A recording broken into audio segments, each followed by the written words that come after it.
Hey, stop scrolling for just 1 second. Seriously, pause. Because this explainer right here, it might actually be the exact reason you feel like you just can't focus anymore. I know, you've got a million things competing for your attention right now, and that urge to just swipe away is incredibly strong. But wake up. That constant nagging impulse you have to check another tab or refresh a feed or just quickly swipe to the next short, that's not a sign that you're a lazy person, not at all. It's actually a profound neurological signal. It means your brain is deeply, fundamentally addicted to a cycle of stimulation that, let's be honest, you never actively consented to. Welcome to this explainer on what I honestly believe is the defining psychological crisis of our modern era, the dopamine trap. Listen, if you're constantly dealing with this thick mental fog, if you struggle intensely with procrastination, or if you just feel completely drained of all your mental energy by like 2 o'clock in the afternoon, I really want you to hear this loud and clear. You do not lack discipline. You are not inherently flawed. What you are is chronically overstimulated.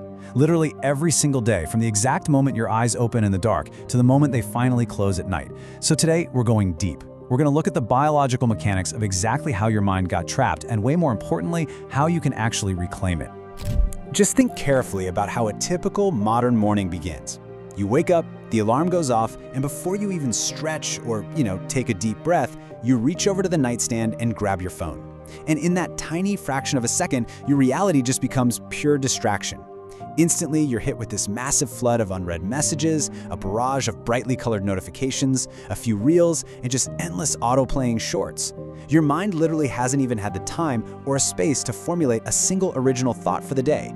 Instead, within seconds of regaining consciousness, your brain is forcefully thrown into this exhausting, high-speed marathon of visual and emotional processing. And I want you to really think about this sheer, terrifying scale of this invisible problem. 1 week. Before your brain has even fully transitioned out of sleep, before your feet have even touched the cold floor of your bedroom, you've already consumed more digital novelty and dopamine-triggering information than your ancient ancestors did in an entire week. Just let the weight of that reality sink in for a moment. It's wild, right? We are relentlessly blasting our neurological circuits with an unprecedented, highly concentrated volume of artificial stimulation right out of the gate. And evolution? Well, it simply did not equip the human nervous system to process this relentless velocity of information. So because of this intense morning spike, a highly predictable pattern starts to emerge later in the day.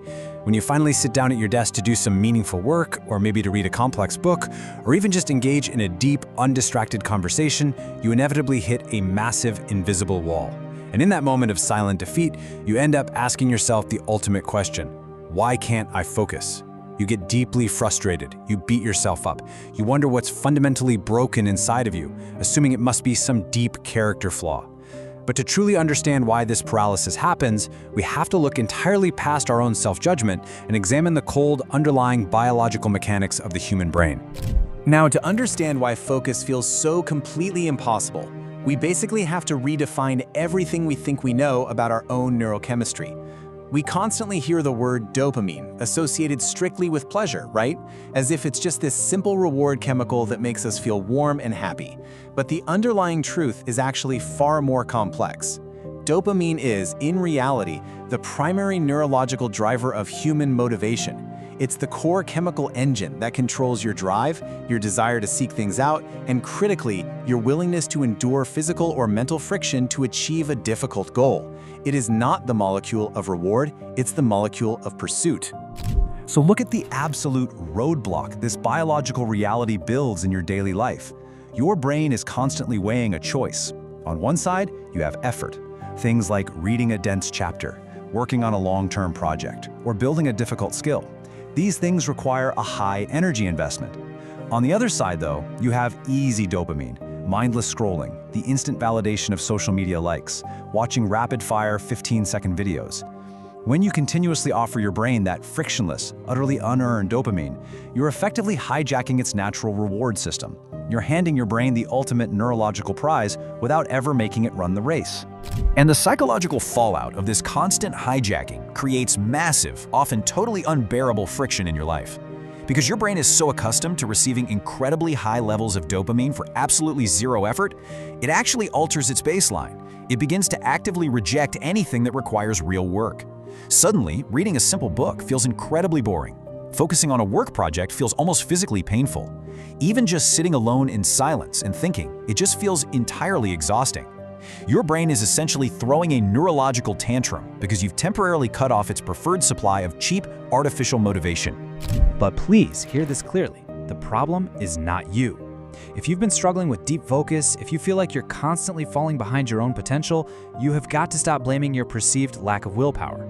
This is not about you being a flawed or inherently unmotivated person. Your brain is simply doing exactly what millions of years of evolution programmed it to do.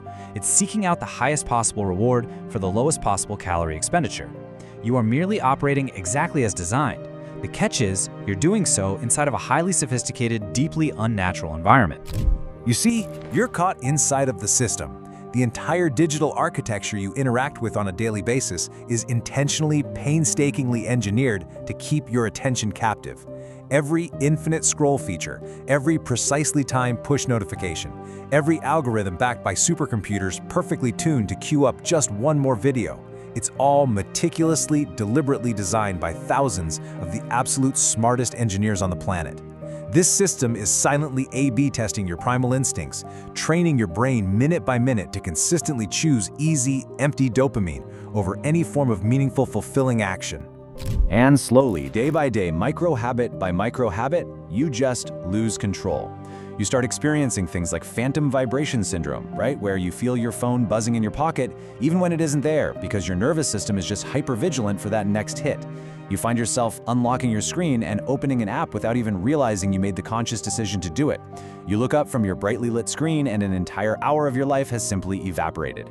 And again, this does not happen because you are weak. It happens because the human brain is simply outmatched by the weaponization of its own biology. Okay, so how do we actually escape this trap? The answer definitely isn't to rely on brute force willpower, or to just wait around hoping to suddenly find some magical motivation. It requires structural awareness and shifting your daily environment. So here is a psychological protocol to start reversing this crisis. First, you must radically reduce your access to easy dopamine, especially in the morning. Put the phone in another room when you sleep so it's physically impossible to start your day distracted. Second, you have to actively embrace boredom. Let your mind wander while standing in line at the grocery store without immediately reaching for a screen as a pacifier. And third, structure your day to do the hard things first. Tackle your highest effort tasks way before you let any cheap digital dopamine flood your system. Now, implementing these environmental shifts, it might feel incredibly uncomfortable at first. In fact, it will probably feel a lot like a mild form of psychological withdrawal. But what you are doing in those moments of discomfort is absolutely vital. You are allowing your dopamine receptors to heal and upregulate. By stepping away from all that constant noise, you allow the thick digital fog to clear and you slowly rebuild your capacity for deep, sustained focus. Your brain desperately needs time and empty space to relearn what real effort feels like. Because once your neurochemistry resets its baseline, those difficult tasks won't feel so agonizing anymore, and your natural, organic drive will absolutely return.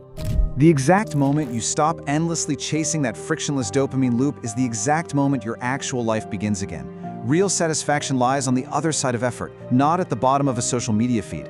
So, as we wrap up this explainer, I really want to leave you with a deeply provocative question to quietly ponder today. Look closely at your own habits and ask yourself, are you controlling your brain or is it controlling you? Who is actually sitting in the driver's seat of your daily actions, your long-term goals, and ultimately, your future? It is time to take the wheel. Regaining sovereignty over your own attention is arguably the single most important action you can take in the modern, hyper-connected world. You have to take back ultimate ownership of your mind and reestablish your control. If you found this breakdown insightful and you want to continue exploring the deep mechanics of your mind, be sure to subscribe to PsyAI Lab. We are fully dedicated to providing clean, distraction-free insights into human psychology, deep self-awareness, and our incredibly complex relationship with modern digital behavior. Thank you so much for joining me for this explainer, and I will see you next time.